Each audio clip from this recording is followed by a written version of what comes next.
Bom dia, igreja, graça e paz, feliz sábado. Você pode abrir a tua Bíblia lá no livro de 2 Crônicas, capítulo 27, está lá na página 535. Que nós vamos ver um pouquinho sobre um rei chamado Jotão. E este rei, ele foi filho de Uzias. Nós já aprendemos sobre Uzias, o rei Uzias, que ele, durante um bom período da vida dele, ele foi um homem que Deus usou muito, ele foi temente ao Senhor, só que lá no final da vida dele, o orgulho entrou no coração e ele entrou dentro do templo para poder fazer sacrifício, coisa que não era permitida ao rei. E por causa disso, ali, ele teve lepra, e ele ficou um tempo afastado, porque quem era leproso não podia estar em convivência com as outras pessoas. Então, neste momento, entra o filho dele, para poder reinar em seu lugar. Então, 2 Crônicas 27, no verso 1, diz assim: Jotão tinha 25 anos de idade quando começou a reinar, e reinou 16 anos em Jerusalém. O nome de sua mãe era Jerusa, filha de Josadaque. Então, sempre, nós já ouvimos isso, sempre quando é citado o nome de uma mãe, é porque essa mulher foi muito importante na vida de um rei ou daquela pessoa. Então, essa mãe, nós podemos ver que ela era uma mulher temente ao Senhor e ela ensinou isso a seu filho. E durante boa parte de sua vida, ele também viu seu pai andando nos caminhos do Senhor. E no 2 diz assim: e ele fez aquilo que era reto aos olhos do Senhor, segundo tudo que fez seu pai Uzias. Todavia, ele não entrou no templo do Senhor, e o povo ainda agia de modo corrupto. Então, aqui fala que ele foi um homem temente ao Senhor, ele andou nos caminhos retos do Senhor, e de Jotão até Zedequias, que foi o último rei de Judá, só 3 reis, quando vai falar ali deles, falam que eles foram retos aos olhos do Senhor. Jotão, Ezequias e depois Josias. E Ezequias, ele estava aqui, ele foi neto, se eu não me engano, ou bisneto de Jotão. Então, como fala, ele andou nos caminhos, só que ele não profanou de maneira nenhuma naquele tempo, porque ele não entrou dentro do santuário, assim como fez o pai dele. Só que o pastor começou o culto dizendo que precisava aplanar os caminhos. Só que os altos, que eram os altares aos deuses pagãos, ainda existia dentro da cidade. Por isso que fala termina o versículo dizendo que o povo ainda agia em corrupção. Então, o povo ainda andava nos caminhos errados. O rei foi um líder que buscou o Senhor, ele, no viver dele, dia após dia, ele tentava honrar o Senhor, só que o povo não teve o seu líder como um exemplo naquele momento. E aí depois no 4 vai continuar dizendo o seguinte. No 4 não, no 3. E ele edificou o portão alto da casa do Senhor, e ele edificou muito sobre o muro de Ofel. E aqui ele edificou ali os portões que haviam sido destruídos. E esse portão de Ofel era um dos principais portões ali, e ele dava ao sul do templo de Jerusalém. E ele cuidava das coisas do Senhor. No 4, vai dizer, além disso, ele edificou cidades nos montes de Judá e nas florestas, e edificou castelos e torres. E ele também lutou com o rei dos Amonitas e prevaleceu contra eles. E naquele ano, os filhos de Amon deram a ele uma centena de talentos de prata 10.000 medidas de trigo, 10.000 de cevada. Grande quantia, os filhos de Amon pagaram a ele, tanto no segundo como no terceiro ano. Então, aqui, além dele ter andado certo aos olhos do Senhor, ele também foi um homem que ganhou guerras. E ele lutou ali contra os amonitas, e nessa época os amonitas eram um dos principais inimigos do povo de Israel. E ele foi e lutou contra eles. E ele ganhou. E por isso eles tiveram que pagar tributos a Judá, e eles pagaram por um bom tempo.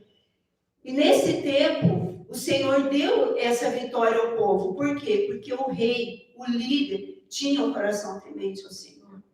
No final, depois, mais no final da vida dele, ele também teve que lutar contra o Peca, que era o rei de Israel, e também contra o rei da Síria, que ambos vieram contra ele, e ele teve que lutar. Mas em tudo isso, ele prevaleceu. E aqui nós vemos que quando um de nós, mesmo que formos só um dentro da nossa casa, se nós começamos a edificar os caminhos aplainados, com certeza Deus vai honrar. Mas muitas vezes, esse homem, ele poderia ter olhado no final da vida do pai dele. Mas como ele viu o que aconteceu com o pai dele, quando o pai dele teve lepra, ele resolveu olhar, tirar os olhos de seu pai e olhar para o pai eterno. Ele não cometeu os mesmos pecados. Ele não se deixou levar por aquilo que o pai fez, que era o orgulho. O pai dele também ganhou grandes batalhas e edificou grandes cidades. Só que o orgulho entrou no coração dele. E hoje o que o Senhor quer falar conosco é o seguinte: como que nós estamos diante do Senhor? Será que eu estou olhando para o meu irmão da direita, ou estou olhando para os meus pais, ou para os meus irmãos, e eu olho para eles e vejo que eles estão andando errado, então por isso eu vou andar errado?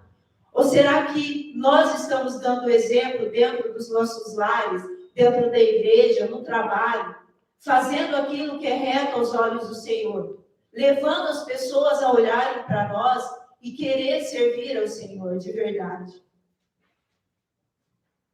Será que as minhas atitudes têm sido levadas pelas circunstâncias ou têm sido levadas por aquilo que a minha fé me conduz? E este rei fala que ele edificou vários lugares. E o que aconteceu? Por ele ser temente ao Senhor, os inimigos foram entregues em suas mãos.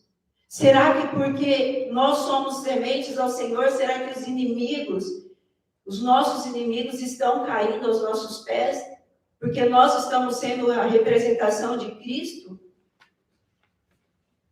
Ou será que eu estou sendo levado pelas circunstâncias, estou me deixando contaminar?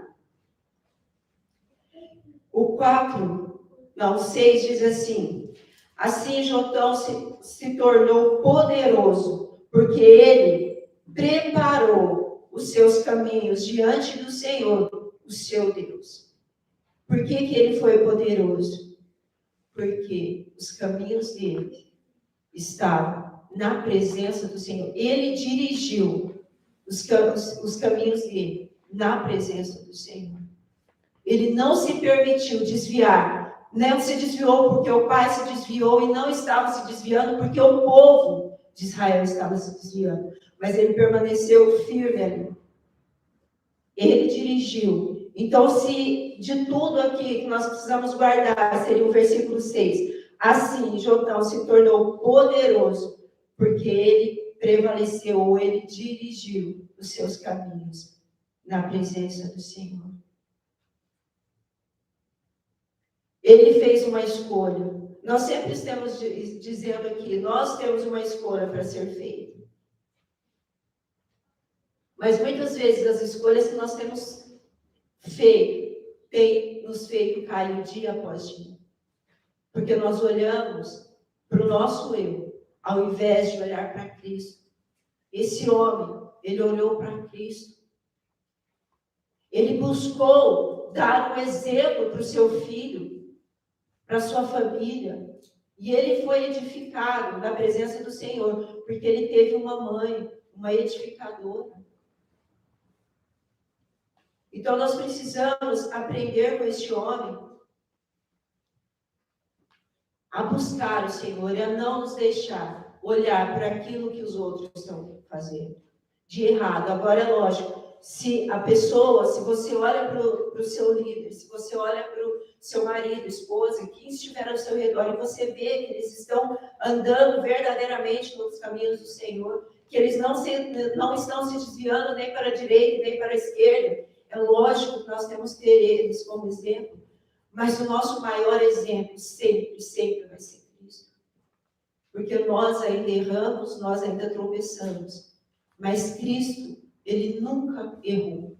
Ele sempre andou reto junto com seu Pai, olhando para Deus, olhando para o propósito que ele tinha vindo cumprir aqui. E ele nunca se desviou. Nós temos um chamado. O quanto será que nós já desviamos dos caminhos? E nós não estamos dirigindo os nossos caminhos na presença do Senhor.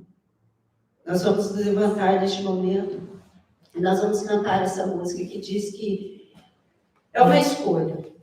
A tua casa depende disso. A tua família. O filho dele não andou segundo os caminhos do Senhor, infelizmente. Mas aquilo que cabia a ele, dar o exemplo, ele deu. Mas ai de nós, se aquilo que cabe a cada um de nós estivermos fazendo, isso não será cobrado. Então, dirija os seus caminhos, permaneça, prevaleça na presença do Senhor, dia após dia, e escolha obedecer ao Senhor em tudo, amém? Vamos ficar de pé e vamos adorar o Senhor.